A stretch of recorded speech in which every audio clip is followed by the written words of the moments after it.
Welcome to Massive Passive Cash Flow, the podcast that guides professionals to financial prosperity. Join our community and let's start building your wealth. Here's your host, Gary Wilson. Hello, and welcome to the Massive Passive Cash Flow podcast. This is Gary Wilson, your host, and we're glad to have you back. We got a great guest today, Karl Krauskopf, who I'll introduce in just a moment. But before we do, I want to ask you if you could please, and if you haven't already done so, is to subscribe to the podcast. It's on Stitcher, iTunes, iHeartRadio, 30 different channels. So take your pick.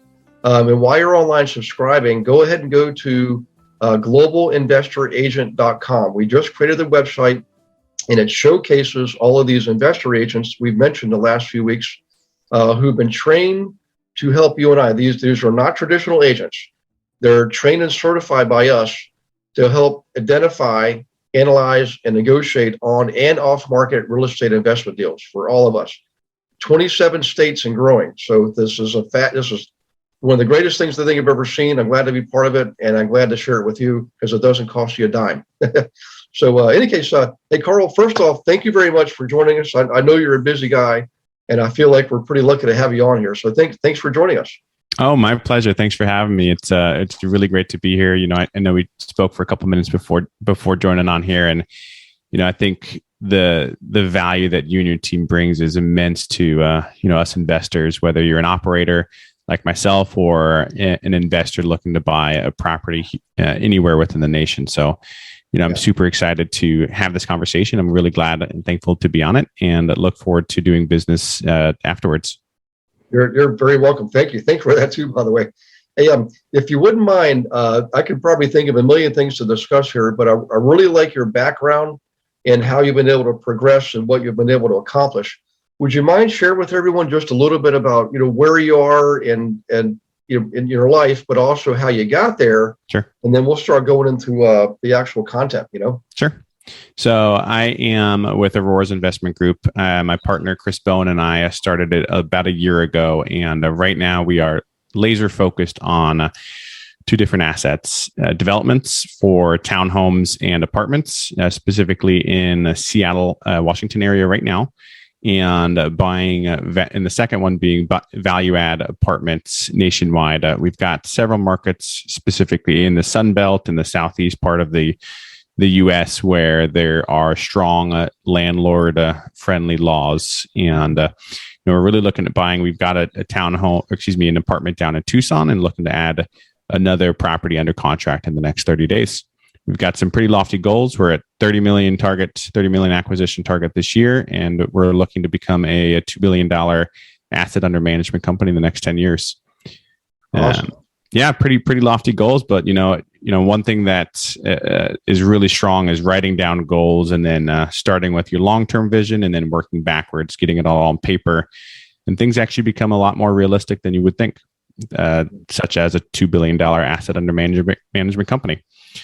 So where I came from was a long history of corporate strategy, business development. I worked in that industry, that role for about 10 years at a healthcare company where I helped build up the services company. We got to about $100 million annual revenue from a services perspective, and I quickly realized towards the back end of the tenure there that I needed to do something additional beyond just making a salary, beyond just working 9 to 5, or what really was more like sometimes maybe 8 to 7 or 8 to 6, 5 days a week, most weekends, where, I really, again, saw the amount of effort that I was putting into it wasn't necessarily correlating to compensation.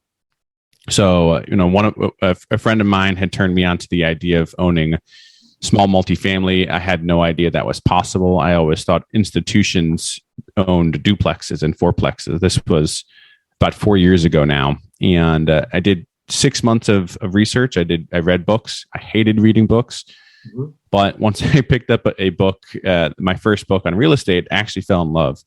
I read, I want to say 6 books in those 6 months, listened to 100 hours of podcasts, mm-hmm. and a couple books on Audible.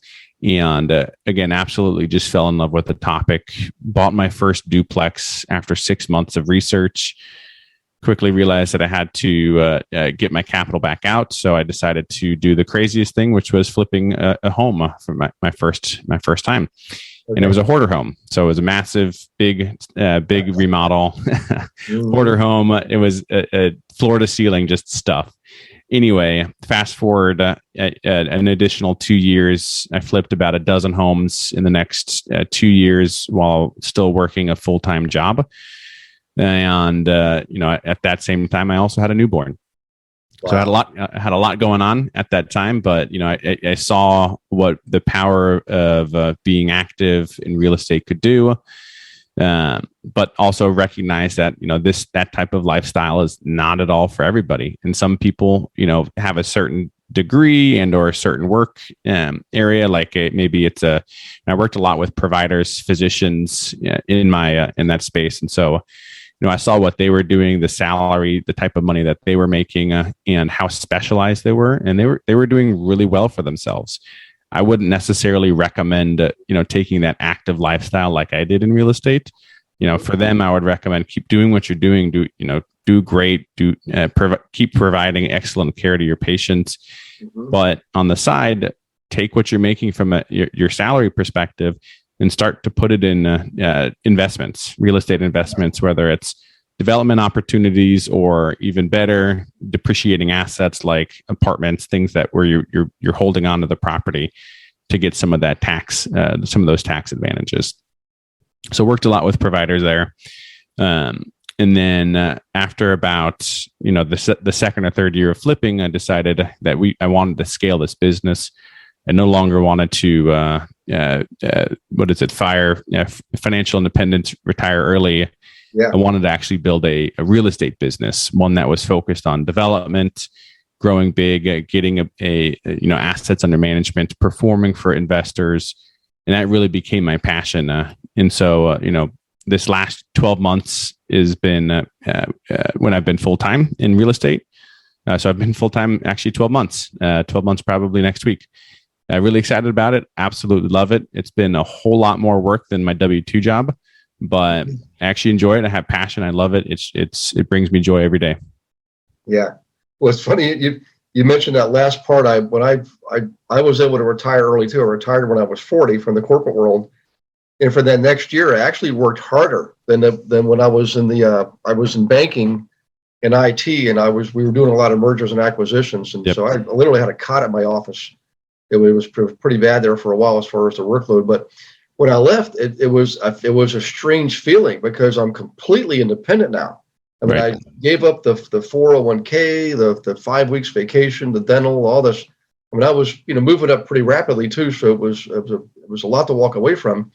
But that freedom, the freedom for everybody listening, I can promise you this: the freedom you gain by being financially independent far outweighs almost anything else that you feel like you may give up, because every day is a vacation. Am I working? According to most people, I'm working. But the reality is I'm having a lot of fun, Right. I get to do it from wherever I am. So the other thing you mentioned early on is the part about really setting lofty goals. And there's a famous author named Og Mandino, and one of his famous sayings is something along the lines of, I'd rather shoot for the stars and hit the moon than shoot for the moon and hit a rock. Right. And what it comes down to is whatever you think you can accomplish, automatically raise the bar 2, 3, 10 times more. And what happens is your subconscious mind gets that message. I've got to really get after this to hit these goals. You may not hit 10 times what you thought you were going to do, but chances are you might go 2 or 3 times past what your small mind told you were going to be able to do. So it's 100%. Yeah, absolutely. Yeah. I would even, the other example would be from a weight loss perspective is, do I want, what's more inspiring and what would you pursue more? The idea of getting shredded, getting a 6-pack, getting super ripped, or losing 10 pounds. Mm-hmm. Losing 10 pounds, you're probably only going to do a little bit of work for. But, if the idea is to get a 6-pack, you're going to radically adjust your diet. You're going to radically adjust your activity levels. And so maybe you might not get a 6-pack, but maybe you might lose 20, 30 pounds in the progress. Yeah. So certainly those big lofty goals. And I think the other critical thing about it is writing it down. Whether it's, I try to do it once a day is critical for me. Every morning, wake up, write it down. So that way I know whatever I'm doing that day, later on in that day, how is it impacting and how is it getting me to where I want to be from my goal perspective? Yeah. If it's not, is it? And then I ask myself, am I wasting my time? So I think one of the biggest things that people forget is time is an asset. And it's one of the most, I would say, the most invaluable asset that we've got. Yep. I agree. Hey, if you wouldn't mind, back to the beginning, you mentioned the reading part. And a lot of us, we don't have a lot of time for reading. So Audible is a great alternative. Yep. But can you recall one of your favorite books out of the first ones, whether it's the first one or maybe out of the second group of 6 books, anything that really sticks out in your mind you wouldn't mind sharing? Sure. Author or title? Yeah. Sure. So I think I would highlight 2 books. 2 books. It was the Starter and the Grower, I would call them. That's not the name of the books, but the Starter was Robert Kiyosaki's Rich Dad Poor Dad. Oh yeah. Really got me in the mindset of, I think the biggest takeaway for me is, not the question isn't I can't afford it. It's how can I afford it? That's the biggest thing. I constantly ask, and I constantly ask our team that is, sure, it's a $20 million apartment, mm-hmm. but how can I afford it? Obviously we have to make sure it's worth that. That's what it's worth. But again, the idea is a mindset shift to that mentality. And then I think that the second one, as far as a grower, I got to call out Papa G, Grant Cardone's, what is it? Be obsessed or be average. Okay. Big one for me. And that really took my mindset to, really being aimless and targetless from a growth perspective to writing down, what is our goal and then actually 10xing it. So, mm-hmm. And that really is where that $2 billion asset under management goal came from. Yeah. Yeah. You mentioned a couple of guys I've actually met before. I remember I didn't read that one, Be Obsessed or Be Average. I haven't read that one. But years ago, Grant's a Louisiana boy. He lives in Aventura, Florida now. And I was down there teaching. I've taught all over the U.S. and parts of Canada. And I'd written I think it was my sixth book. And so it turns out one of my coaches was one of his former coaches. So he said, would you like to meet him? I said, heck yeah. They said, just go by the office and tell him Jim and Dave were the 2 guys coaching together. Sent you. And I went there. He had just gone to Vegas to do a 10X event. But the people there said, Grant, believe it or not, he'll get back to you. So I said, I want to leave him my book. I'll sign it, autograph it, put my number in. And sure enough, he emailed me, thanking me for the book. And so, nice. And then Robert Kiyosaki, now I paid for this one. I actually got to spend a weekend up in Lake Tahoe, and he came down for the day and had spent the day with us, had dinner with us and everything. Just a small group of 100 guys. Nice. And really, I read everything he'd ever written, every program he created. And being with him in person, I was able to ask questions. And one of them was this is a great lesson for everybody listening here, because many of you are business owners, right? I told him, I said, what's funny, Robert, is I built a portfolio of investment properties over the years, hundreds of properties. And then I started building businesses, leveraging the asset base that was the properties, right? Like brokerage and property management and title and appraisal and all that. And I said, am I doing something wrong? Because I'm actually having more fun with the businesses, and I'm also making more money. He said, no, you're doing exactly the way I teach you to think about it. Think about the cash flow quadrant, right? Employed, self-employed on the left, and on the right, you've got, investor and business owner. He said, on the right-hand side, as long as you're on the right-hand side, why not be a business owner and an investor? And you can leverage the 2 to support each other. And that's exactly what I did. And it just, from there, it went from being financially independent to financially free. I have no debt. It's like, I'm just a regular guy, and I've always say everywhere. I feel like just pinch me. I just can't believe this, but I tell you what, everybody asked me if I could do something different, what would I do? And my answer is a resounding, I wish I'd have started earlier, because I knew it. Absolutely. I just didn't do it, and finally had enough, and I finally decided to do it. So moving forward here, this is getting exciting. You're still pretty new to the business, and you're obviously having some success. So let's talk a little bit about what you're doing, like any particular strategy or method, as long as you don't mind sharing that is that Sure.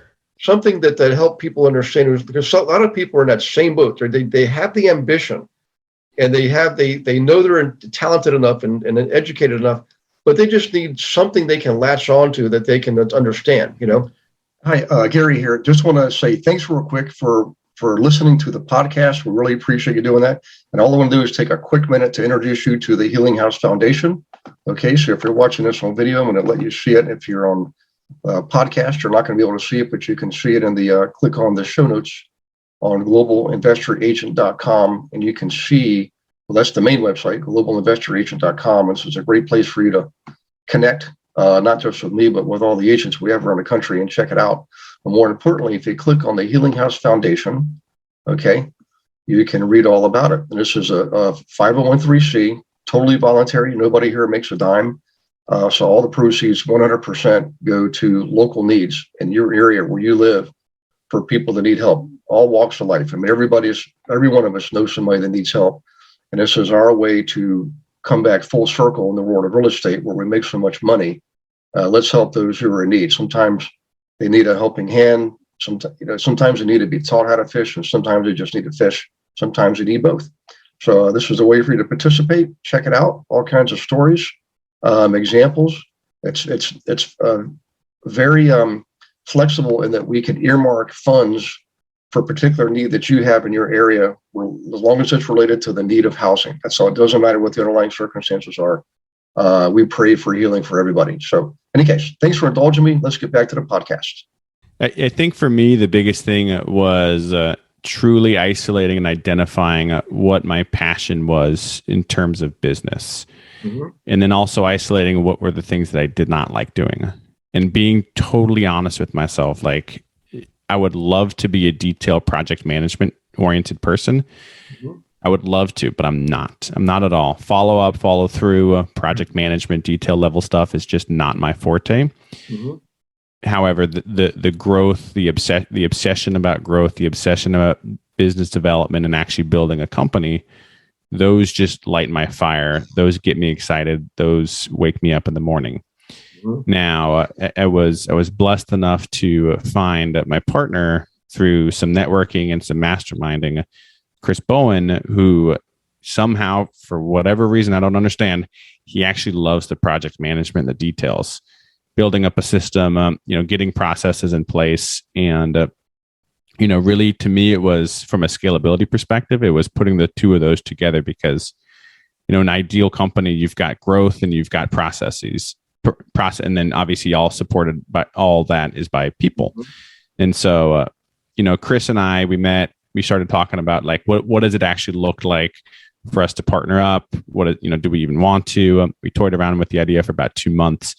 And after about a month of looking for a property, a project for us, which ended up being a flip, we decided, hey, let's just try this thing out. Let's do a test run, see what it feels like. And we got the property under contract. We did, I did all of the underwriting. He obviously asked all the tough questions. We got the property under contract, and after about 3 weeks of working together, it started clicking in terms of, the part of the business that I don't like doing, he really is excelling at, and vice versa. And we kept chugging along. After about 3 months, we're like, okay, this is really working together. We started talking about partnership, continuing the partnership outside of that flip, and we were aligned in sync. And, fast forward about 6 months, we've got 2 development projects where, we're partnered together. We ended up syndicating one of the projects, one of the developments, and we raised capital for that, about $800,000 for a 5-unit build in the Seattle area. So we bought the property for a little over $1 million. And we raised $800,000, and the end product is going to be about a $4.1 to $4.2 million exit. Nice. So we'll end up making close to about a 15% net margin, EBITDA, right? Earnings before interest, taxes, and depreciation and amortization. So it really is going to turn out to be a really, really sweet development, project for us as well as our investors. And it constantly is churning in terms of what are we going to do next? What are we going to do next? We ended up hiring an acquisition associate last month who we're training right now to really focus on, one of the aspects that I love doing, but I just don't have the time to do, which is building relationships with brokers and qualifying deals, qualifying leads, I should say, and getting them in underwriting. And so, he's working with investors, he's working with brokers, which is, one thing that I wanted to mention is how critical it is to work with brokers that have that investor mindset, as opposed to, that one-off transactional relationship where, I'm going to talk to them and they're going to help me get this deal done. And then after that, it's, the relationships doesn't go anywhere. But building these relationships with brokers who are either investors first or who are investors at the, investor equal to a broker in terms of the workload, it's so critical to, a company that's scaling and or an investor who really wants to safely get into their first deal. It's critical working with those types of brokers. And so, again, super excited about that. I think that the partnership, the company is going to continue to grow. Well, I appreciate you saying that too, because it's perfectly in alignment with my philosophy too. So for all the agents, if you're an agent and you're listening to this podcast, just replay what Karl just said. This is critical to your business. As this economy begins to change, you really need to take this part of your business seriously. Most agents just work with people buying and selling their own homes, and that's fine. But there's a big part of the business. In fact, in some states like California, did you know 44% of the housing is rented? 44%. That means 44% of your real estate is owned by investors, and yet you're probably only working with owner occupants. You really got to take this. I go to globalinvestoragent.com and just have a conversation. You can click on a button. You can find all the other agents. Just talk to them. All the profiles are out there. My gosh, this is the golden opportunity with what's ready to happen to this economy. So in any case, that's my glorified sales pitch for today. but it's so appropriate and so timely, and I appreciate you mentioning that, because every investor wants an investor agent to work with. They don't want a regular agent, guys. They want an investor agent. Okay, and you go to globalinvestoragent.com, get trained, meet the other people, network around the country, and you'll have no problem getting business. I can guarantee you that. So Karl, so back to this now. You mentioned Seattle is where you're based out of. You live in beautiful place, by the way. I've been there a number of times, and I know we spoke about Gig Harbor earlier. But you also mentioned you're looking in other areas for the multifamily. So is your focus, is it primarily multifamily? Let's talk a little bit about the product for a little bit, if you don't mind, Yeah. So on the product side, again, splitting it out between the development and the underperforming assets, right? The developments right now are really just focused on the Seattle area, primarily because in order to make developments work well and work right, your relationship with your builder, your developer, has to be tight, has to be very, very, very strong. There's a lot of due diligence, a lot more due diligence, in my opinion, that goes into a development than repositioning an underperforming asset, underperforming apartment. So, right now we're just focused on the development side, and I'll call it the Puget Sound, Seattle area, which is this, pretty big area that encompasses, a bunch of cities up here.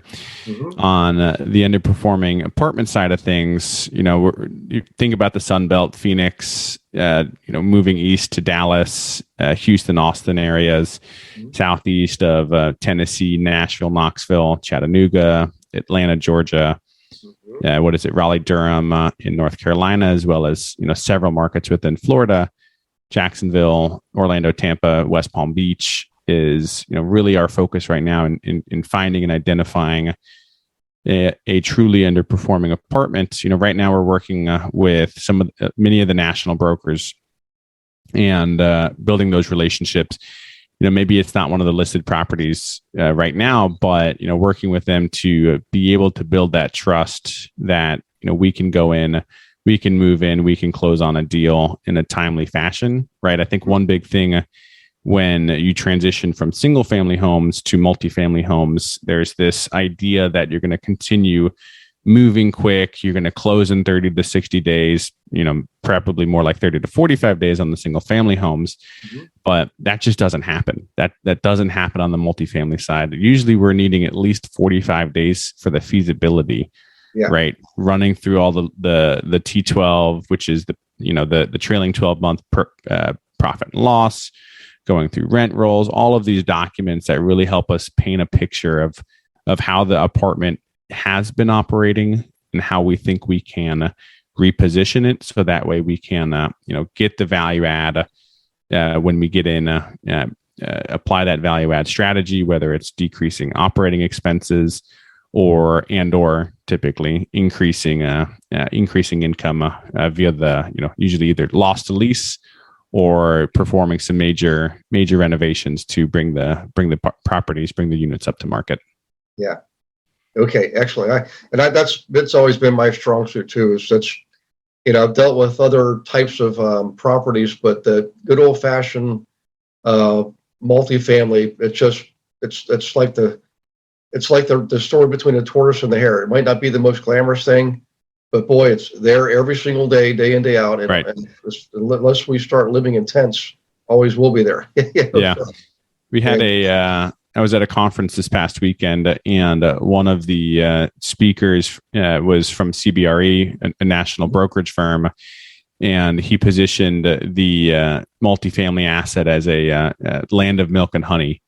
Right? Yeah. It's there. It's true. It's going to be continuing to perform incredibly well for the time being. Right? We know a lot of market fluctuations. Are coming and will impact the performance, but for the time being, it's going to continue to perform well. Yeah. It's interesting. In the last recession, I learned a lot about a lot of truths about the real estate marketplace. And that was my fourth recession. I've been through others before, but what I learned was, in a big way, because I was at this point a big owner, while the residential market dropped off a little bit, people were buying and selling fewer homes, right? The rental market actually picked up. And what happened is, because fewer people are buying homes, they become renters. So when you apply more demand on a relatively fixed supply, right, you're going to have price increases. That's what happens. And so I was watching all these other investors that were bigger than I was, and before the recession started, they started cashing out on some of the properties they didn't want. And I'm thinking, okay, well, they're just tired of them, and everybody's outbidding each other, just like now. Sure. People are getting silly with their money, and when the recession hit, they let all the crappy stuff go to all the mom and pop, the wannabe investors are watching the late night TV, and I'm going to be an investor. They're buying all this cheap, crappy stuff from the banks. And these guys were sitting there on the sideline, scooping up the nicer properties, is what they were doing, and let everybody else spend all their money on the cheap, crappy stuff. And the rents were going up, and I'm thinking, well, and my rents were going up. I just realized, okay, I got more people that need renting than I have big properties to rent. I'm going to raise the rents. It was just a natural thing. So everybody listening, just remember, whatever the news is telling you may be true for certain market segments in real estate, but bear in mind, other segments of the marketplace may be behaving differently. And that's exactly what we're talking about here. Hey, I know we're getting close on time here, but I feel like we should probably do another podcast, by the way. I'd love that. A lot more to discuss, but as far as timing goes, we kind of just talked about timing, but any words of wisdom? I mean, I don't want to scare people, but guys, think about it. When you have inflation and you've got interest rates going up, you're at obviously the top or near the top of this market, and there's the stock market's going up and down, left and right, fluctuating daily. That usually tells you what's about to happen. It's uncertainty, and uncertainty leads to the consumer confidence index going down. And then it's just all that. Don't even factor in Europe and Russia and Ukraine on that. I'm just thinking currently, this is what we're dealing with. So and maybe it's because I've done it before. This is my fifth one. I don't get worried about it. I just want you to be prepared for it. So I didn't want to, I probably shouldn't have said all that because now I've probably tainted everybody's opinion. but what can you tell people? I mean, to me, I think every day is a good day to invest, but anything you can think of timing wise, as far as a strategy or type of product or anything like that, Sure. So I'll start off by saying we're still bullish on the multifamily market. We're still bullish on the single family market. So residential as well as multifamily. And on an overall basis, we're still bullish on the real estate market for the next minimum 2 years. I think what's happening to address the Ukraine invasion, that's a terrible humanitarian crisis and awful. I can't imagine it. But from a financial standpoint, typically large wars isolated like that do not have large value fluctuations on commercial real estate here in the United States for the short term. So for that reason, I'm not worried about how the commercial real estate market's going to perform as it relates to the Ukrainian and Russian invasion. Yeah. So still bullish. I think that for the next 2 years, we're still in a hyper growth mode. Although I will caveat that with saying right now is the most important time to exercise your due diligence muscles, meaning don't go out there, don't get emotional, don't go buy things that could be risky. And so to give you an example about that, when we're approaching a development opportunity right now, I should say that we're buying development deals only that have permits in hand that are permit ready. We're not going through the entitlement and permitting phase because that'll take, an additional 12 months in addition to the construction. Yeah. So that's going to expose us to a 2-year market cycle, which, at this point we don't want to do. Right. We're keeping things as short term as possible, and short term is relative, right? 12-month from a development perspective is really, not incredibly short term, but we're still bullish enough to go into development deals that are 12-month cycles. Yeah. Okay. And, I think again that we're going to continue doing what we're doing here from a development standpoint, and again, I think that the market's got still plenty of run left on it. And one other thing to mention is look at your market. Where are you investing? Make sure that the population is growing, the employment is growing, and the right type of employment is growing. In Seattle, we continue to add high dollar tech employees every day. So, from a price standpoint, I don't think a lot's going to happen, even if a softening were to come pretty soon. Yeah, I agree with you too. So, well, thank you for sharing that, and thanks again for being on board. For everybody listening, if you could do me a favor, when you're done listening to the podcast, leave a review for Karl's interview here. It's what makes the podcast world go around, and whenever you do that, it kind of bumps things up a little bit. And then we all do that for each other. And then we just ask as a favor, it's free service. We're glad to do it. And this has been a great podcast, by the way. You're hearing right from somebody who's, a lot of cases like you, are just getting started. Look how much he's progressed. So I think take it to heart. Go to the website. Oh, the website. Let's make sure we mentioned that, Karl. Yeah. So go ahead if you don't mind. Yeah. That is aurorasinvestmentgroup.com/cash flow. Okay, excellent. So while you're out there, guys, remember, go for, especially for the agents and investors, go to the globalinvestoragent.com while you're there. If you're an agent, click on a button to have an interview or gather information. If you're an investor, go to the profiles and grab yourself one of their trained investor agents. So in the meantime, we appreciate you listening again. We'll see you on the next podcast. And Karl, thank you again for being a participant and such a gracious guest. God bless all of you and your families, and we hope you have a wonderful week ahead. Thanks for listening to this episode of Massive Passive Cash Flow. Be sure to go to realestatewithgarywilson.com to join our community and start building wealth today.